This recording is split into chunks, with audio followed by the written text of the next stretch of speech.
Dobro jutro, tukaj je Valentin, ura je 10 do 8 in nadaljujem z razlago o učinkoviti uporabi orodij za upočasnjevanje misli, za analizo misli. Kot sem v prejšnjem videoposnetku omenil, je eno orodje to, da misli izgovarjamo, in koristno je, da si jih seveda med izgovarjanjem posnamemo.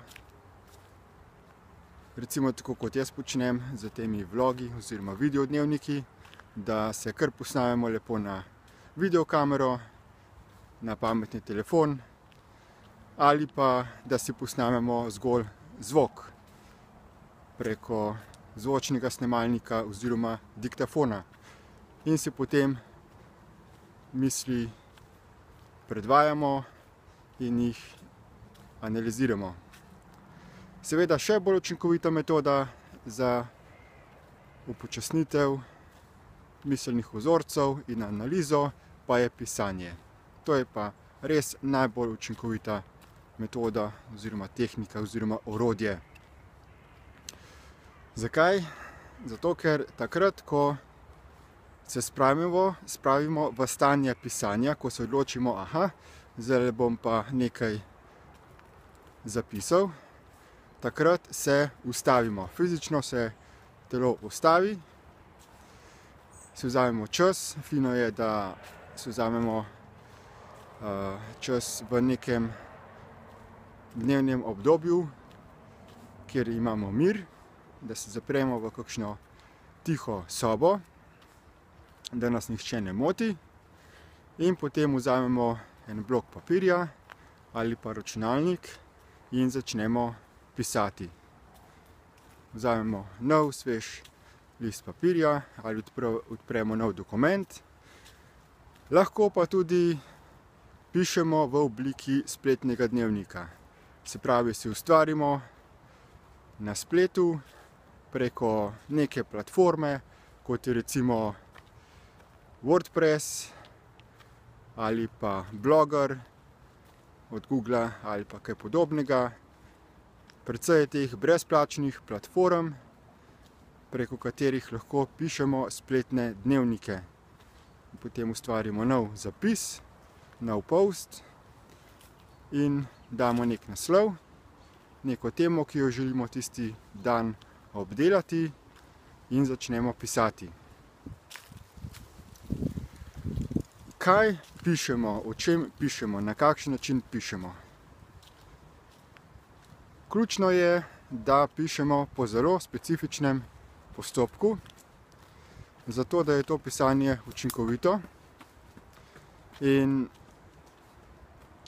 prvi korak pri pisanju je, v angleščini se temu reče ranting and raving, da pišemo brez da bi presojali, o čem bomo pisali. Ne pišemo zato, da bodo to branje drugi brali in nas občudovali ali ocenjevali, ampak je ključno, da napišemo čim bolj točen in podroben scenarij nekega dogodka, ki smo ga doživeli, da napišemo vse podrobnosti, celotno sliko nekega dogodka, kjer smo opazili, da se nam je pojavila neka misel oziroma čustvena reakcija. Kako izberemo, kateri dogodek bomo razčlenili, o čem bomo pisali? Recimo, da si vzamemo čas zvečer in se odločimo, da bomo razdelali neko točko, neko zadevo, ki nas je tisti dan mučila. In prva stvar, ki nam pade na spomin, ki se nam je najbolj vtisnila v spomin, enostavno tisto zadevo razčlenimo. Recimo, da nas je tisti dan nekdo močno razjezil in smo burno čustveno reagirali. In to je dogodek, ki se je tisti dan najbolj vtisnil v naš spomin. Zato enostavno recimo vzamemo ta dogodek. In na kakšen način potem pišemo.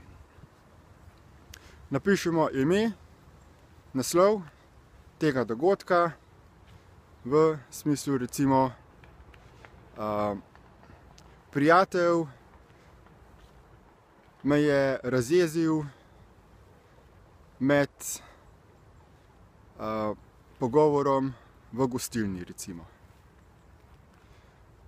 Ključno je, da pri pisanju pišemo na ta način, da ne uporabljamo imen ali da bi določene osebe s tem pisanjem nekako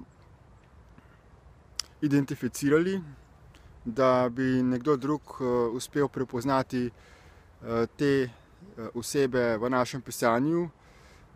Priporočljivo je, da pišemo anonimno, da ne uporabljamo imen, ampak samo opisujemo osebe, njihova dejanja, ker bistvo je, da razčlenimo naš miselni vzorec oziroma vzorec čustvene reakcije in zato ni pomembno, da pišemo konkretno imena besed, točno imena krajev, lokacij, ampak da enostavno samo napišemo na splošno, kaj se je dogajalo in kakšno je bilo okolje, značilnosti okolja. In kaj pišemo? Pišemo, kaj smo počeli, kje smo počeli, kaj smo naredili, kaj smo izgovorili, kaj smo si mislili, kaj smo čutili in kaj so drugi naredili, rekli in kako so čustveno reagirali, pač kar smo opazili. Torej, čisto vse podrobnosti tega dogodka napišemo, tako kot so se dogajale v časovnem zaporedju. Se pravi, recimo, danes sem šel v gostilno z mojim dobrim prijateljem in potem smo se usedli tja in tja in jaz sem rekel to in to in on je rekel tisto in potem je prišla druga oseba in je rekla to in potem sem si jaz mislil tisto in druga oseba je rekla to, potem sem jaz čustveno reagiral, pojavil se mi je tak in tak občutek, jeze, žalosti, karkoli, te stvari opišemo in potem ta celoten dogodek čim bolj podrobno opišemo. To je ta prvi del, da napišemo kot neke vrste scenarij ali snemalno knjigo dejansko dogodka, ki se je dogajal. To je prvi korak pri pisanju. Glede naslednjih korakov pa bom opisal, kako se to naprej analizira pisanje v naslednjih videoposnetkih. Zaenkrat pa hvala lepa za pozornost in nasvidenje.